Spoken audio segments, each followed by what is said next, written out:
একটা ভিডিও নিয়ে এলাম। এটা হচ্ছে অষ্টম শ্রেণীর শতকরা। আমি পার্ট 1 চ্যাপ্টার 1 থেকে 7 পর্যন্ত অঙ্কগুলো করিয়েছিলাম। এবার পার্ট 2তে আমি 8 থেকে বাকি অঙ্কগুলো করাবো। তার আগে বলবো, যারা আমার চ্যানেলটি সাবস্ক্রাইব করেননি তারা সাবস্ক্রাইব করে নেবেন, কারণ আমি এ ধরনের ভিডিও বানাই যাতে ঘরে বসে তোমরা অঙ্ক বুঝে নিতে পারো। তা কথা না বাড়িয়ে চলা যাক অঙ্কে। তবুও আমি এই ভিডিওটার ডেসক্রিপশনে এই পার্ট 1 ভিডিওটার লিঙ্ক পাঠিয়ে দেবো, সেটা তোমরা একবার দেখে নেবে। আমি তাহলে পার্ট 2তে তাহলে অষ্টম শ্রেণীর 11 চ্যাপ্টার 11 8 থেকে শুরু করছি। 1 থেকে 7 পর্যন্ত করেছিলাম। তাহলে এই অঙ্কটা 8 অঙ্কটা পড়ো। কি বলছে দেখো, বলছে সাধারণ বায়ুতে নাইট্রোজেন, অক্সিজেন ও কার্বন ডাইঅক্সাইড গ্যাসের পরিমাণ যথাক্রমে 75.6%, 23.04% ও 1.36%। তাহলে এরকম 25 লিটার বায়ুতে কোন গ্যাস কতটুকু আছে হিসাব করে লিখি। তাহলে নাইট্রোজেন প্রথম আছে, নাইট্রোজেন হচ্ছে কত পার্সেন্ট? নাইট্রোজেন হচ্ছে 75.6%। তাহলে 75.6% নাইট্রোজেন। আর মোট মোট বলে দিয়েছে 25 লিটার বায়ু। তাহলে তাহলে নাইট্রোজেন আছে, কত? নাইট্রোজেন আছে, মোট বায়ু হচ্ছে 25 লিটার। তাহলে 25কে গুণ করব কত, এর যত পার্সেন্ট নাইট্রোজেন আছে তত দিয়ে গুণ করব। কত পার্সেন্ট নাইট্রোজেন আছে? 75.6% নাইট্রোজেন আছে। তাহলে 25কে 75.6 দিয়ে পার্সেন্ট দিয়ে গুণ করব। 75.6% পার্সেন্টেজটাকে তুললে 100 দিয়ে ভাগ, এত লিটার। কি বুঝতে পারলে? মোট যে বায়ু সেটাকে নাইট্রোজেনের পার্সেন্টেজ দিয়ে গুণ করলাম, আর পার্সেন্টেজটাকে তুললে 100 দিয়ে ভাগ। ঠিক আছে, এটাই নিয়ম। এবার কাটাকাটি করো। দেখো 4 25 সঙ্গে 100। এবার 75.6কে 4 দিয়ে ভাগ। তাহলে 75.6কে 4 দিয়ে ভাগ করো। 4 1-কে 4, 3 5টা নামলো, 4 8 32, 3 দশমিক খাইয়ে 6টা নামলো, আর 4 9 36। তাহলে কত হলো? এটার সঙ্গে এটা কেটে হলো 18.9। তাহলে 18.9 লিটার। ঠিক আছে, এই হচ্ছে অঙ্ক। এটাতে নাইট্রোজেন আছে। তাহলে এরপর বার করতে হবে আমাকে কত? অক্সিজেন। তাহলে অক্সিজেন আছে কত? তাহলে অক্সিজেন আছে কত? 25কে অক্সিজেনের পার্সেন্টেজ দিয়ে গুণ করব। অক্সিজেনের পার্সেন্টেজ হচ্ছে কত? 23.04। তাহলে 23.04কে 25 দিয়ে 23.04কে 23.04 পার্সেন্টেজকে 25 দিয়ে গুণ করবো, আর পার্সেন্টেজটাকে তুললে 100 দিয়ে ভাগ, তাই তো? তাহলে 25 গুণিত 23.04/100, এই একই নিয়ম। 4 25 সঙ্গে 100। তাহলে এবার কী করব? 23.04কে 4 দিয়ে ভাগ। তাহলে 4 5-এ 20, 3 দশমিক খাইয়ে 0টা নামলো, 4 9 4 7-এ 28, 2 হলো, পরে 4টা নামলো, 4 6 24, মিলে গেল। তাহলে কত হলো? 5.76। তাহলে এটার সঙ্গে এটা কাটাকাটি করে হলো 5.76। তাহলে অক্সিজেন আছে কত? 5.76 লিটার। এবার কি? এবার কার্বন ডাইঅক্সাইড। তাহলে কার্বন ডাইঅক্সাইড কত আছে? 1.36%। তাহলে অতএব কার্বন ডাইঅক্সাইড আছে, কার্বন ডাই অক্সাইড আছে কত? না এই 25কে কার্বন ডাইঅক্সাইডের যে পার্সেন্টেজ দিয়ে গুণ করব, কত? না 1.36। তাহলে 25 গুণিত 1.36/100, এত লিটার। এবার কাটাকাটি করো। 4 25 সঙ্গে 100। এবার কি? এই 1.36কে 4 দিয়ে ভাগ। প্রথমেই দশমিকটা খাবে, তারপর 3 4 12 হলো, বিয়োগ করে 1 6টা নামলো, 4 4 16। তাহলে কত হলো? 0.34। তার মানে 0.34 লিটার। ঠিক আছে, এই হচ্ছে অঙ্ক। তাহলে কার্বন ডাইঅক্সাইড কত আছে বুঝে নিলে। ওকে, অক্সিজেনে কত আছে? অক্সিজেনের পার্সেন্টেজকে মোট দিয়ে গুণ। নাইট্রোজেনের আছে বার করতে গেলে নাইট্রোজেনের পার্সেন্টেজ মোট দিয়ে গুণ। ওকে,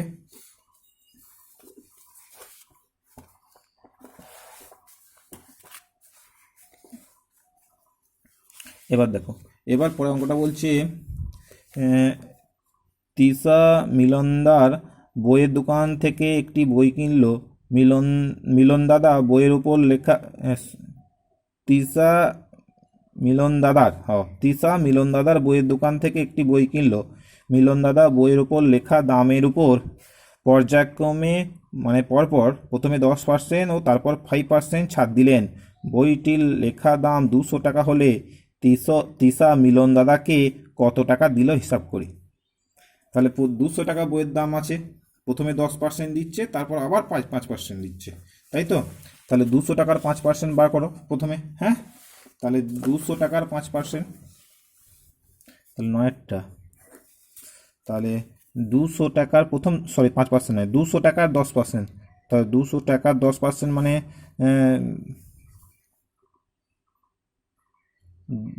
প্রথমে ছাড় লেখো, প্রথমে ছাড় কত না, 200 টাকার 10% ছাড় দিচ্ছে প্রথমে, তাহলে 200 গুণিত 10% মানে 10/100, এত টাকা প্রথম ছাড় দিচ্ছে।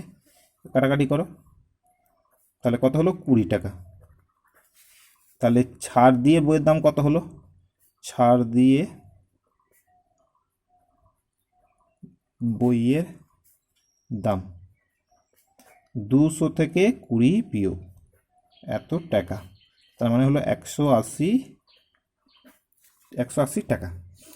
এরপর বলছে আবার 5% ছাড় দিচ্ছে, তাহলে প্রথমে ছাড় হচ্ছে কত? 10%, মানে 200 গুণিত 10/100 এত টাকা, নিয়ে কাটাকাটি হলো 20 টাকা। তাহলে প্রথমে ছাড় পেলো কত? 20 টাকা। তাহলে ছাড় দিয়ে বইয়ের দাম হলো 200 বিযুক্ত 20 মানে 180 টাকা। এরপর বলছে এই 180 টাকার ওপর আবার 5% ছাড় দিচ্ছে, তাহলে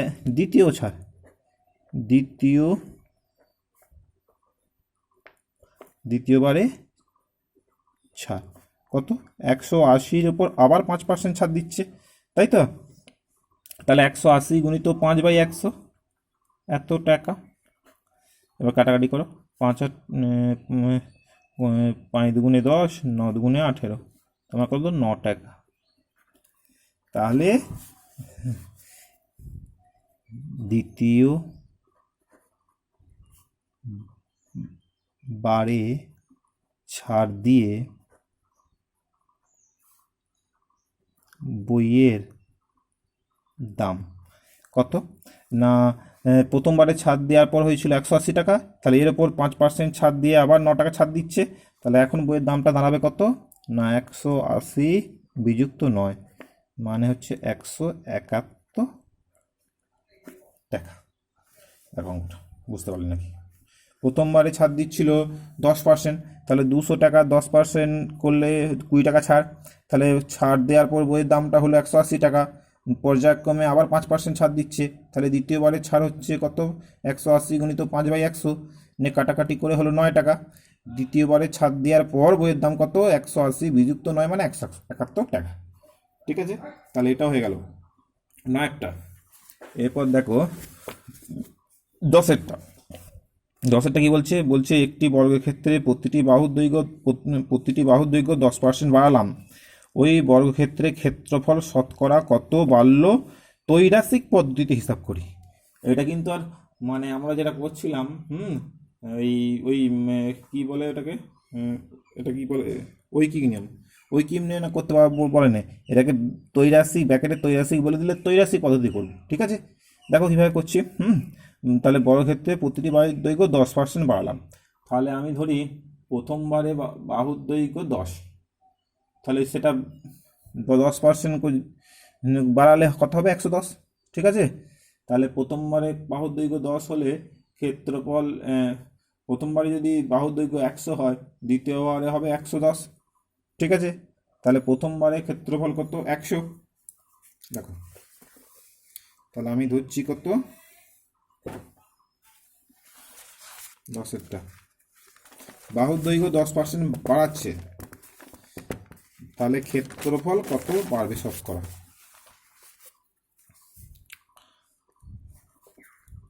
ধরি প্রথমে বাহুর দৈর্ঘ্য 100 একক, ঠিক আছে, প্রথম বাহুর দৈর্ঘ্য 100 একক। তাহলে 10% বাড়ালে বাহুর দৈর্ঘ্য হবে কত হবে না কত হবে, 10% যদি বাড়াই তাহলে 100 একক বাহুর দৈর্ঘ্যটা হয়ে যাবে 110 একক, তাই তো?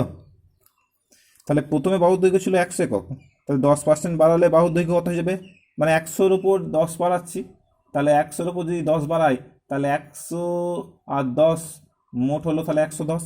তাহলে দ্বিতীয়বারে 10% বাড়ালে বাহুর দৈর্ঘ্য হবে 110। তাহলে প্রথমে ক্ষেত্রফল কত, প্রথমে ক্ষেত্রফল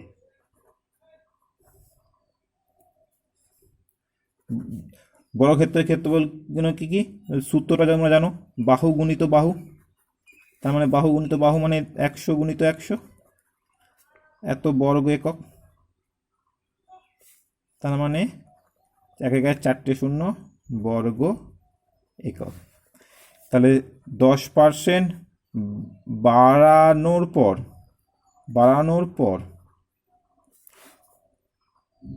বর্গক্ষেত্রের ক্ষেত্রফল 10% বাড়ানোর পর হয়ে গেছে বাহুর দৈর্ঘ্য 110 হয়ে গেছে। তাহলে সেই বাহু গুণিত বাহু করলে কি হবে, বাহু গুণিত বাহু, এটাই তো সূত্র বর্গক্ষেত্রের ক্ষেত্রফল। তাহলে 10% বাড়ানোর পর বর্গক্ষেত্রের ক্ষেত্রফল কত হবে, তাহলে বাহু গুণিত বাহু মানে বাহুটা হচ্ছে 10% বাড়ানোর পর 110, তার মানে হবে 110 গুণিত 110 এত বর্গ একক। এই বাহু গুণিত বাহু এটা পরীক্ষাটা লেখার দরকার নাই, তোমাদেরকে সূত্রটা আমি জাস্ট ভুলে যদি যাও সেজন্য আমি লিখে দিলাম যে বর্গক্ষেত্রের ক্ষেত্রফল হচ্ছে সূত্র হচ্ছে বাহু গুণিত বাহু, ঠিক আছে? হ্যাঁ, সেই জন্যই সূত্রটা লিখে দিলাম, তোমাদের একবারে 110 গুণিত 110 করে দেবে। তাহলে কত হলো 11 121, তার গায়ে দুটো শূন্য, এত বর্গ একক। তাহলে প্রথমে ছিল 10,000 বর্গ একক, তারপর হয়ে গেল 12,100 বর্গ একক 10% বাড়ানোর পর। তাহলে আমাকে বার করতে হবে শতকরা কত একক, শতকরা কত বাড়লো, মানে 100-র মধ্যে কত বাড়লো এটা বার করতে হবে, তাই তো? তাহলে আমি তৈরি আসছি গাণিতিক ভাষার সমস্যাটা এইভাবে লেখো যে গাণিতিক ভাষায় সমস্যাটি হলো কি, যে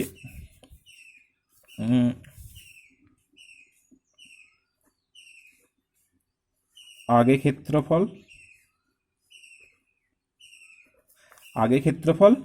আর ক্ষেত্রফল বৃদ্ধি, আগে ক্ষেত্রফল আর ক্ষেত্রফল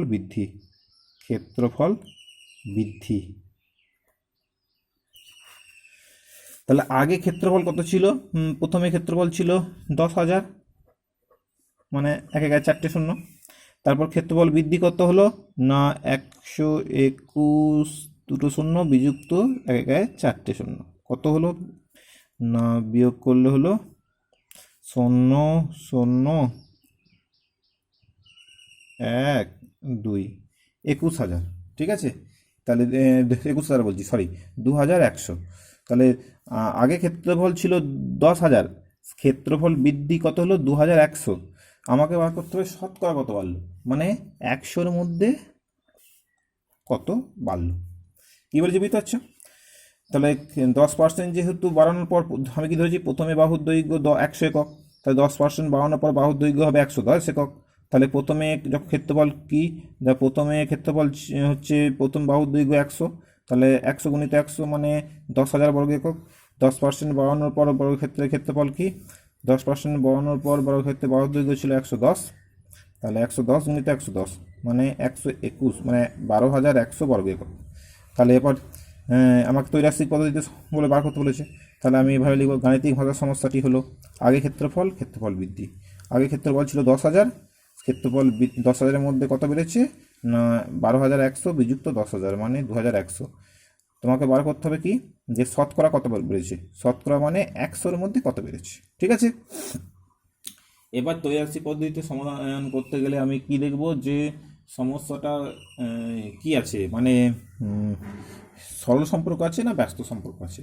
তাহলে দেখো, সরল মানে এদিকটা বাড়লে যদি অপর দিকটাও বেড়ে যায় তাহলে সরল হয়, আর অথবা এদিকটা কমালে এদিকটাও কমে যাবে, সেটা সরল। তাহলে এইখানে দেখো, আগে ক্ষেত্রফল যত বাড়াবো ক্ষেত্রফল বৃদ্ধির পরিমাণ ততটা বাড়বে, তাই তো? এদিকটা যত বাড়াবো, দেখো আগে ক্ষেত্রফল যত বাড়াবো ক্ষেত্রফল বৃদ্ধিটা ততই বাড়বে। হ্যাঁ, এটা তো নিয়ম। কারণ কি, বাহুর দৈর্ঘ্য যত বেশি হবে তত ক্ষেত্রফল বৃদ্ধির পরিমাণটা বেশি হবে। তাহলে এটা দেখছি সরল সম্পর্ক আছে, মানে এদিক আগে ক্ষেত্রফল বাড়ালে ক্ষেত্রফল বৃদ্ধির পরিমাণটা বাড়ছে। তাহলে এটা সরল সমানুপাতি হবে। সরল সমানুপাতি হলে অনুপাতটা কী আকার নেয়? দ আকার নেয় বলেছি, এটা জাস্ট বোঝানোর জন্য বলছি। মানে 10,000 অনুপাত 100, ডবল অনুপাত 2,100 অনুপাত জিজ্ঞাসা চিহ্ন। ঠিক আছে, এটা পরীক্ষা খাতায় আঁকবে না, আমি জাস্ট বোঝানোর জন্য বলছি। তাহলে সরল সমানুপাতিটা কি হবে? সরল সমানুপাতিটি হবে কি? 10,000 অনুপাত 100 ডবল অনুপাত 2,100 অনুপাত জিজ্ঞাসা চিহ্ন। ঠিক আছে, মানে এইটা অনুপাত, এইটা ডবল অনুপাত 2,100 অনুপাত জিজ্ঞাসা চিহ্ন। ঠিক আছে, তাহলে এটাই সরল সমানুপাতিটি হলো। তাহলে অতএব 10,000 অনুপাত 100 মানে 10,000/100, ডবল অনুপাত মানে সমান 2,100 বাই জিজ্ঞাসা চিহ্ন। এবার কোনে কোনে গুণ করো, এটার সঙ্গে এটা গুণ সমান দিয়ে এটার সঙ্গে এটা গুণ, তাহলে 10,000 গুণিত জিজ্ঞাসা চিহ্ন সমান 2,100 গুণিত 1 0। তাহলে অতএব জিজ্ঞাসা চিহ্ন সমান 2,100 গুণিত 100। 10,000টা এদিকে গুণিত চিহ্ন আছে, সমান চিহ্ন ওদিকে পাঠালে ভাগ হয়ে যাবে, তাহলে ভাগ মানে নিচে চলে গেল। এবার কাটাকাটি করো, এই 2 0 কেটে গেল, এই 2 0 কেটে গেল, তাহলে কত হইল? 21। তাহলে 21। তাহলে আগে ক্ষেত্রফল যদি 100 হতো, তাহলে এখন ক্ষেত্রফল বৃদ্ধি হচ্ছে 21, মানে 100-র মধ্যে বৃদ্ধি পাচ্ছে 21। তাহলে আমাকে চেয়েছিল কি, যে ক্ষেত্রফল শতকরা কত বাড়ল। তাহলে অতএব ক্ষেত্রফল শতকরা 21 একক দাও, 21 একক বাড়ল। ঠিক আছে, ক্ষেত্রফল শতকরা 21 একক বাড়ল। অথবা তোমরা এভাবে লিখতে পারতে যে ক্ষেত্রফল 21% বাড়ল। ঠিক আছে, এইটাও হয় শতকরা 21 লিখবে, নাহলে এটা লিখবে যে ক্ষেত্রফল, যে কোনো একটা লিখবে। হ্যাঁ, শতকরা দিলে এখানে পার্সেন্টেজ দিয়ে লেখার দরকার নাই। অথবা এভাবে লিখবে যে ক্ষেত্রফল 21% বাড়ল। ওকে, এই হচ্ছে অঙ্ক। দেখে নিতে পারো একবার কীভাবে করেছি। হ্যাঁ, তাহলে এই অঙ্কটা এবার বলে দিয়েছি, আর বলছি না, কারণ পরবর্তী অঙ্ক আমাকে যেতে হবে, অনেক কটাই অঙ্ক আছে। 11টা দেখো, বলছে সময় মতো বিল জমা দিলে 15% ছাড় পাওয়া যায়। সময় মতো বিল জমা দিয়ে আমার কাকিমা 54 টাকা ছাড় পেলেন। বিদ্যুৎ বিলের পরিমাণ কত ছিল হিসাব করি। তাহলে বিদ্যুতে বিল জমা দিলে 15% ছাড় পাচ্ছে, নিয়ে কত ছাড় পেয়েছে? 54 টাকা। তাহলে 15% ছাড় কার জন্য পাচ্ছে? 100 টাকার জন্য। তাহলে যদি মোট বিলটা 100 টাকা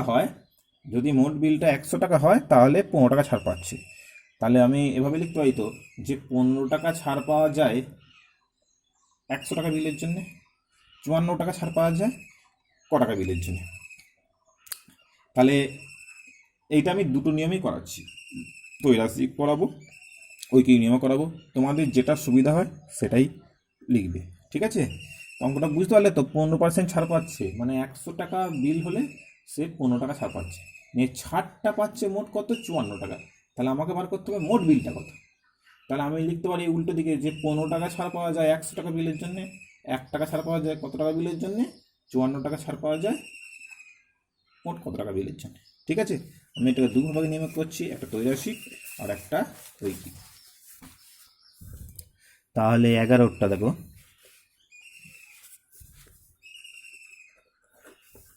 তাহলে এভাবে লিখবে যে গাণিতিক তোমাদেরকে পরীক্ষা খাতায় যদি বলে দেয় যে ত্রৈরাশিক নিয়মে করো তবেই করবে, নাহলে তোমাদের যেটা সুবিধা হবে সেটাই করবে। তাহলে গাণিতিক ভাষায় সমস্যাটি হলো কি না, এর কার মধ্যে সম্পর্ক আছে এখানে দেখো, এখানে সম্পর্কটা আছে ছাড় আর মোট বিল। বার করতে হবে মোট বিলের পরিমাণ, বিদ্যুৎ বিলের পরিমাণ কত ছিল।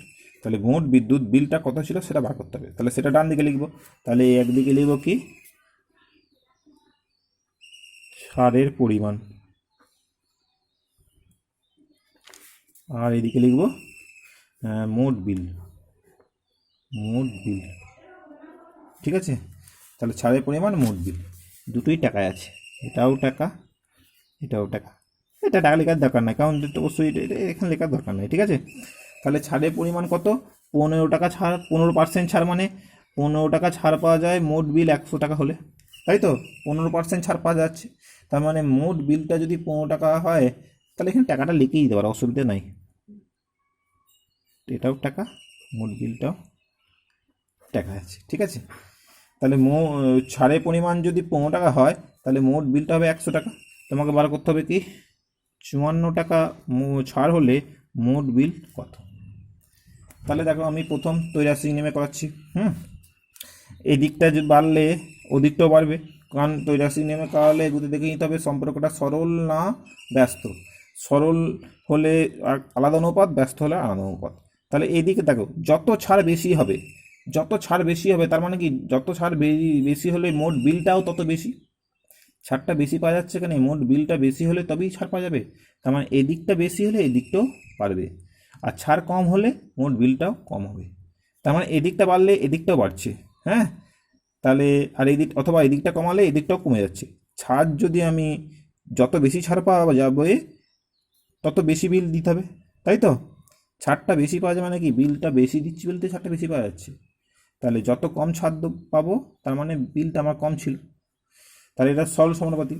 তাহলে সরল সমানুপাতি হলে অনুপাতটা দরকার নাই, এটা পরীক্ষাতে লেখার দরকার নাই, আমি জাস্ট বোঝার জন্য বলছি। তাহলে এটা অনুপাত, এটা ডবল অনুপাত, 100 অনুপাত জিজ্ঞাসা ছিল। তাহলে কি লিখব, সরল সমানুপাতিটি হবে কি না 15:54 ডবল অনুপাত 100 অনুপাত জিজ্ঞাসা ছিল। ঠিক আছে, তাহলে অতএব 15/54 মানে 15/54, ডবল অনুপাত মানে কি সমান 100 অনুপাত জিজ্ঞাসা চিহ্ন মানে 100 জিজ্ঞাসা চিহ্ন। ওকে, তাহলে অতএব এবার কি করব, কোণে কোণে গুণ হয়, তাহলে 15-র সঙ্গে জিজ্ঞাসা চিহ্ন গুণ সমান 100-র সঙ্গে 54 গুণ। এটা অনুপাত এইটা, ডবল অনুপাত এইটা অনুপাত। সরল হলে দরকার নাই। হ্যাঁ, এইটা দটা এই লেখার দরকার নাই, জাস্ট বোঝানোর জন্য বলছি। তাহলে অতএব জিজ্ঞাসা চিহ্ন সমান 100 গুণিত 54, 15টা দিক গুণ আছে, ওদিকে গেলে ভাগ হয়ে যাবে। এবার দেখো 3×5 15, 3×18 54, 5×20 100। তাহলে 20 গুণিত 18 সমান 3600 টাকা, 18×36 সরি 360 টাকা। তাহলে মোট বিলের পরিমাণ সমান 360 টাকা।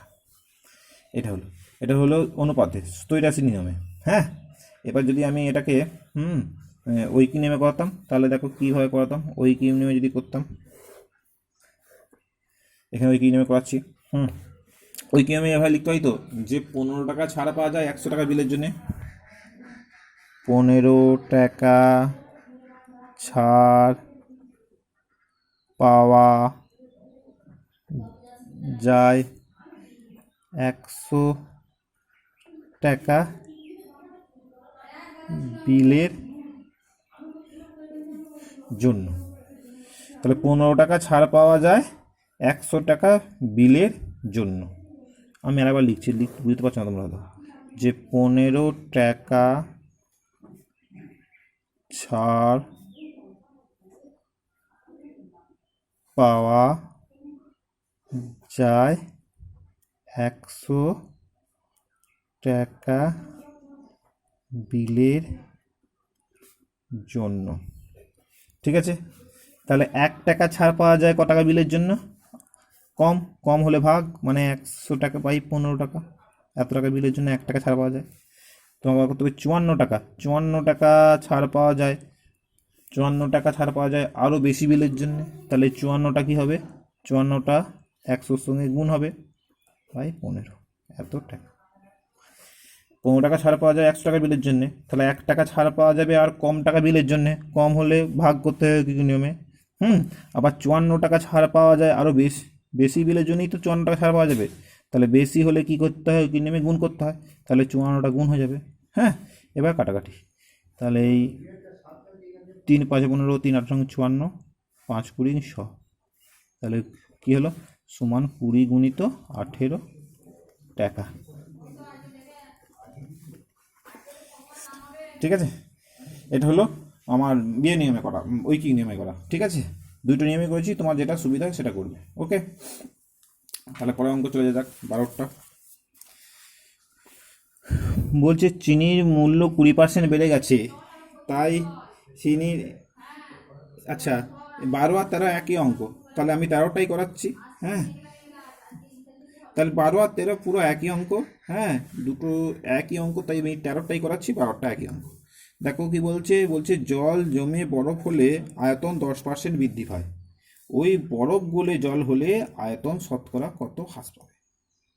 তাহলে জল জমে বরফ হলে 100% 10% বৃদ্ধি পায়, তার মানে 100 সিসি জল বরফ হলে 110 সিসি হবে। হ্যাঁ, তাই তো। তাহলে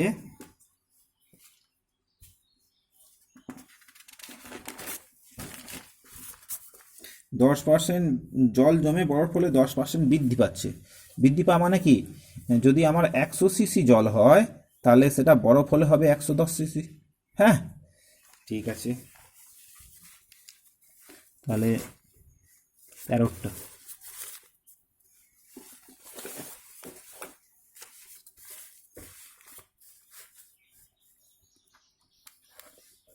তাহলে কি বলছে? জল জমে বরফ হলে 10% বৃদ্ধি পায়। তার মানে কি? তার মানে হলো জল জমে বরফ হলে 10% বৃদ্ধি পায়, তার মানে 100 সিসি জল, তাহলে অতএব 100 সিসি জল বরফে, তাহলে লেখো এখানে, তাহলে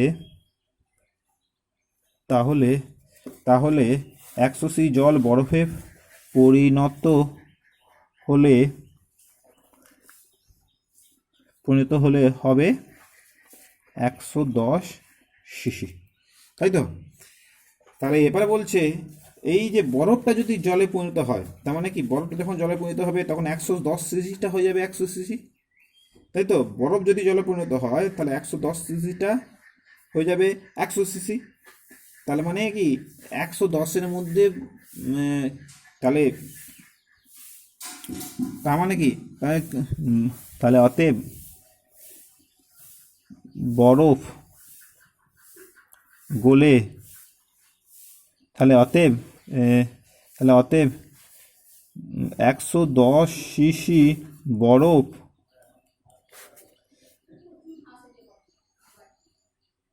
জলে পরিণত হলে 10 সিসি হ্রাস পাবে, 10 সিসি হ্রাস পাবে, তাই তো।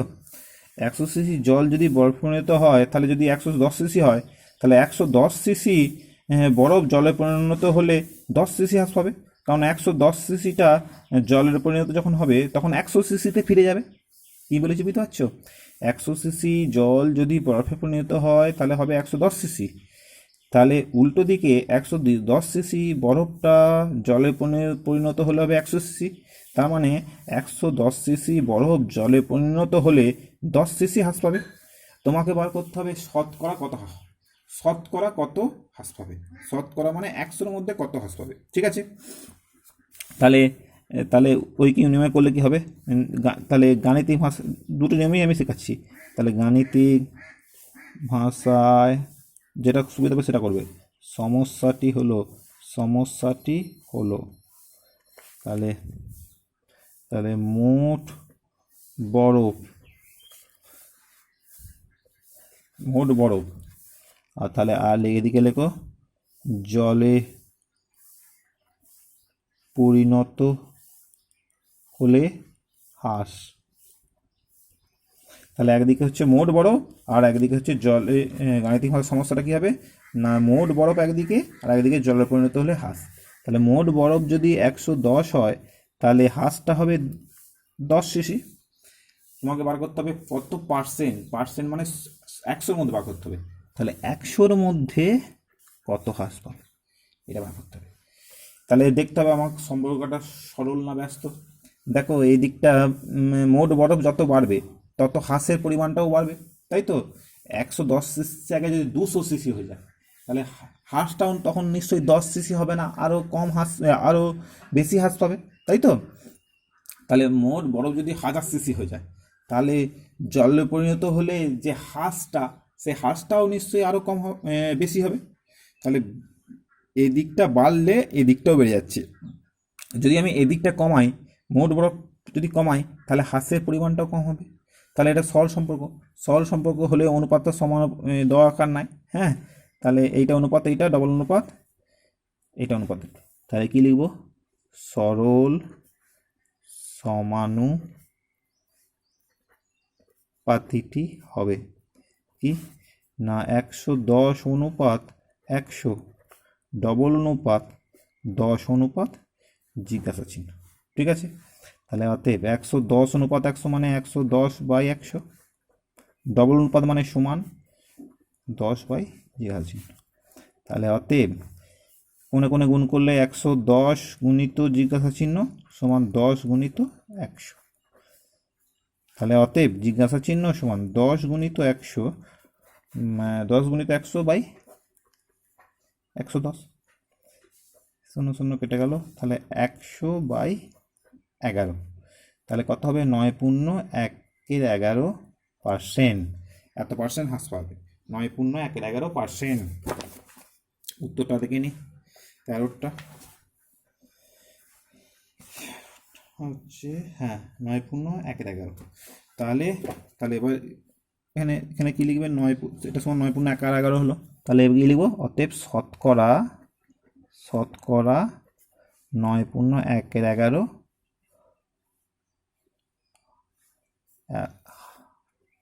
হ্রাস পাবে।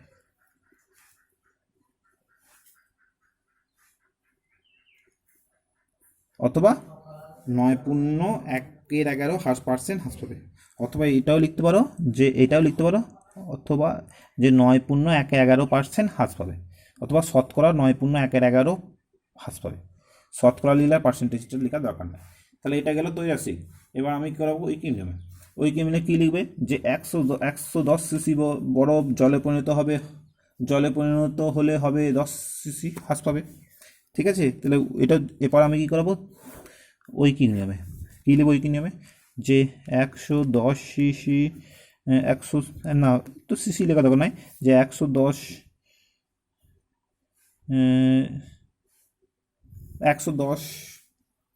পরিমাণ, সিসিটাই লেখো, যে 110 সিসি বরফ জলে পরিণত হলে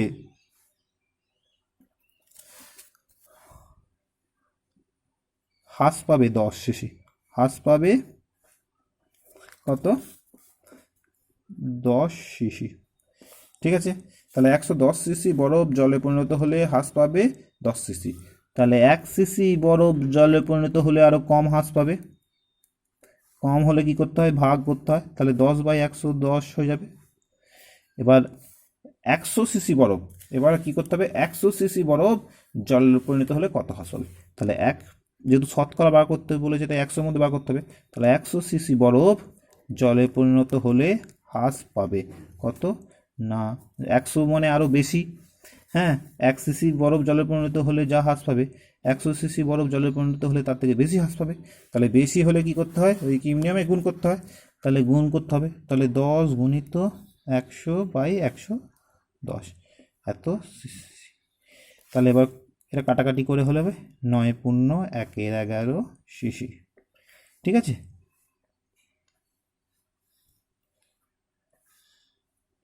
না এটা এই 10টা কাটবে না, এই শূন্যর সঙ্গে এই শূন্য কেটে গেছে, তাহলে এটা সব হবে 100/11। তাহলে 100/11 সমান 9×11 সিসি। তাহলে এখানে লিখে দেবে অতএব 9×100-র মধ্যে বার করেছি তাই এইভাবে উত্তরটা লিখে দেবে, অতএব 9×11% হ্রাস পাবে। বাস, আর কিছু লেখার দরকার নেই। 9 এখানে লিখছি না শতকরা 9×1=11 হ্রাস পাবে, অথবা এটা লিখতে পারো যে 9×1=11% হ্রাস পাবে, যে কোনো একটা। ওকে, তাহলে এটা 13 গেল। এবার কোনটা করা হবে, 17টা দেখা করাচ্ছি, কারণ তো অত সময় নাই, 36 মিনিট হয়ে গেছে। বাকি অঙ্কগুলো করতে পারবে, এই ইম্পর্টেন্ট অঙ্ক। হ্যাঁ, এই 17টা আমি 17টা করাচ্ছি। বলছে আমিনা বিবির বেতন প্রথমে 20% বৃদ্ধি পেয়ে 20% হ্রাস পেল, তাহলে আমিনা বিবির বেতন শতকরা কত পরিবর্তন হলো। ঠিক আছে, এইটাও কিন্তু 15টাও তো ইম্পর্টেন্ট অঙ্ক, তাহলে 15টাও করাচ্ছি। বলছে একটি বিধানসভা কেন্দ্রে ভোটারদের 80% ভোট দিয়েছেন, তাহলে বিজয় প্রার্থী মোট ভোটের 65% ভোট পেয়ে নির্বাচিত হয়েছেন। তিনি মোট ভোটের শতকরা কত ভোট পেয়েছেন হিসাব করি। আমি একটা নিয়মই করাচ্ছি, দুটো নিয়ম করলে এই দুটো অঙ্ক করতে পারবো না, আমি 15টা 17টা করে দেবো। ঠিক আছে, তাহলে বিজয় প্রার্থী প্রদত্ত ভোটের 65% পেয়েছে। ঠিক আছে,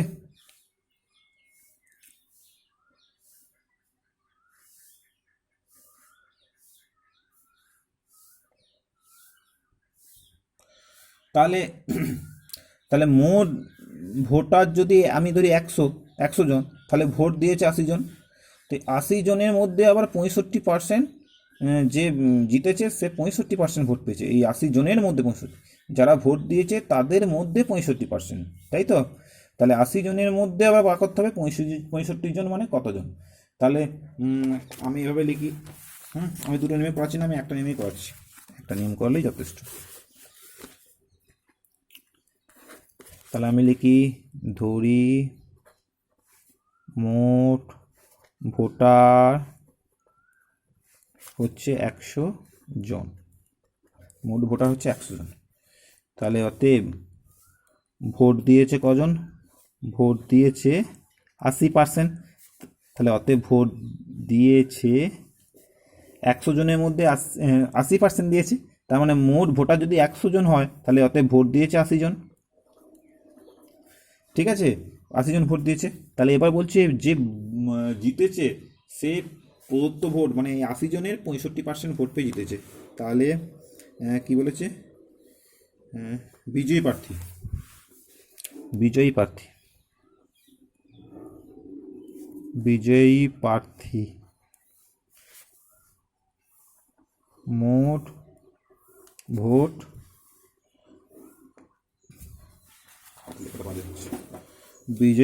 মোট ভোট পায়, কত পাচ্ছে না, এই 80 জনের 65% মানে 80 গুণিত 65/100, 80 জনের 65% মানে 80 গুণিত 65%, পার্সেন্টেজটাকে তুলে 100 দিয়ে ভাগ, তাই তো? 80 জনের 65% মানে 80 গুণিত 65%, আর পার্সেন্টেজটাকে তুললে 100 দিয়ে ভাগ, তাহলে 80 গুণিত 65/100 এত বিজয়ী প্রার্থী ভোট পেয়েছে। এবার কাটাকাটি করো, 0 কেটে গেল, 5 তেরং 65, 5 দুগুণে 10, 4 দুগুণে 8, তাহলে 4 তেরং 52,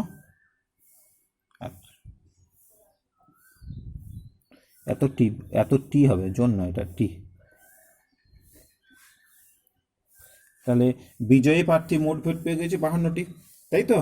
তাহলে সে কত পার্সেন্ট ভোট পাচ্ছে, মোট, এবার বলছে মোট ভোটারের কত পার্সেন্ট, মোট ভোটারের সে কত পার্সেন্ট ভোট পাচ্ছে। তাহলে মোট ভোটার ধরেছিলাম কত, 100, তাহলে বিজয়ী প্রার্থী তার মধ্যে ভোট পাচ্ছে 52টা, তাহলে 100টার মধ্যে 52টা ভোট পাচ্ছে, তাই তো? আমাকে বলেছে বিজয়ী প্রার্থী মোট ভোটার সংখ্যার কত পার্সেন্ট পেয়েছে। তাহলে মোট ভোটার তো 100, তার মধ্যে সে পেয়েছে 52টা। তাহলে মোট ভোটারের সে 52% ভোট পাচ্ছে। 100-র মধ্যে যদি 52 পায় তাহলে 52% পাচ্ছে। তাহলে অতএব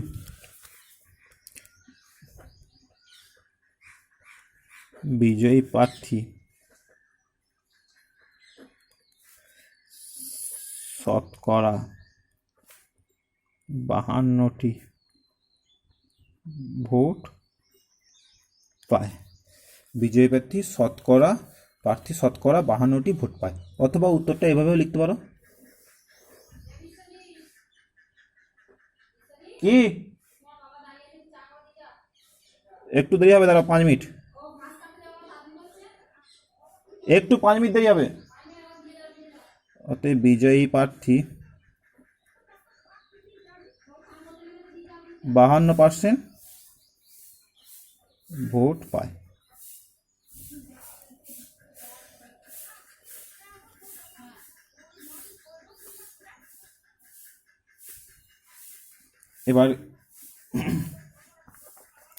এবার একটা অঙ্ক করাচ্ছি, সেটা হচ্ছে ওই আমিনা বিবি অঙ্কটা।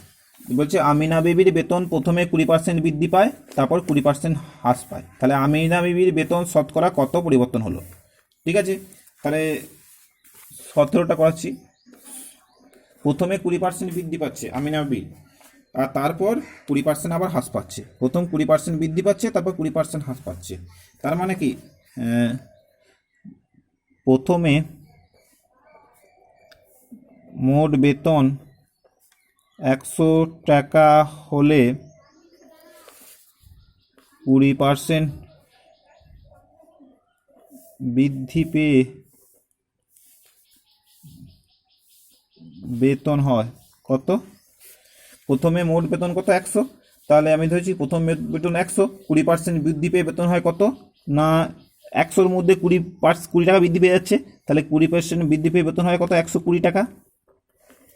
এরপর বলছে এর মধ্যে আবার 20% বৃদ্ধি পাওয়ার পর যে 120 টাকা হলো, এই 120 টাকার মধ্যে আবার 20% হ্রাস পেয়ে যাচ্ছে।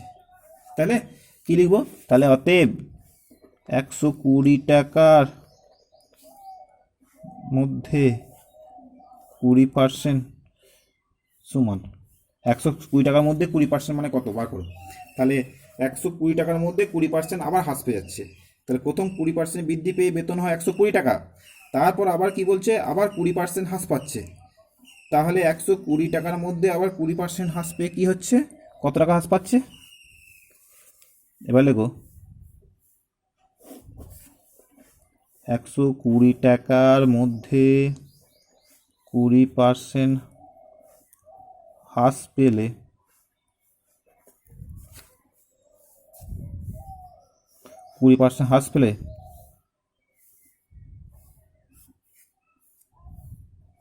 বেতন হ্রাস পায় কত না, 120 গুণিত 20/100, তাই তো? 120 টাকার মধ্যে 20% হ্রাস পাচ্ছে, তাহলে 120 টাকার মধ্যে 20% হ্রাস পেলে বেতন হ্রাস পায় কত? 120 গুণিত 20/100, এত টাকা। এই 0 কেটে গেল, এই 0 কেটে গেল, কত হলো? 12 দুগুণে 24 টাকা। তাহলে অতএব এখন বেতন কত হচ্ছে? তাহলে 120 টাকার মধ্যে 20% হ্রাস পাচ্ছে, মানে 24 টাকা হ্রাস পাওয়া যাচ্ছে। তাহলে এখন বেতন কত হচ্ছে? 120 বিযুক্ত 24, তার মানে কত? 96 টাকা। তাহলে আলটিমেটলি দাঁড়ালো কি? দাঁড়ালো তার লাভ কিছু হলো না। প্রথমে বেতন ছিল 100, সেটা হিসাবে দাঁড়ালো 96, তাই তো? তাহলে হ্রাস পেয়ে গেল। তাহলে অতএব 100, তাহলে অতএব 100 মাইনাস 96 মানে কত? 4। তাহলে অতএব এখন তার বেতন হ্রাস পায় কত? 4%। কি বলেছি বুঝতে পারছো? তাহলে প্রথম 20% বেতন বৃদ্ধি পেয়ে বেতন হয়ে গেল 120 টাকা, কিন্তু তারপর আবার 20% হ্রাস পাচ্ছে। তাহলে 20% যদি হ্রাস পায়, 120 টাকা 20% মানে 120 গুণিত 20/100 মানে 24 টাকা হ্রাস পাচ্ছে। তাহলে এখন বেতন কত হচ্ছে? 120 বিযুক্ত 24 মানে 96 টাকা। তাহলে আলটিমেটলি কি দাঁড়ালো, আগে বেতন ছিল 100, তার থেকে 96 টাকা কমে এখন বেতন হলো 96, তার মানে 4 টাকা কমে গেল বেতন। তাহলে 100-র মধ্যে 4 টাকা কমে গেল, তাই তো? তাহলে 100-র মধ্যে যদি 4 টাকা কমায়, তাহলে এখন তার বেতন হ্রাস পায় কত, 4%। তাহলে ভিডিওটা অনেক লম্বা হয়ে গেল, এখন এই পর্যন্ত রাখছি, পরের ভিডিওতে অন্য আমি অঙ্কগুলো করাবো। ধন্যবাদ।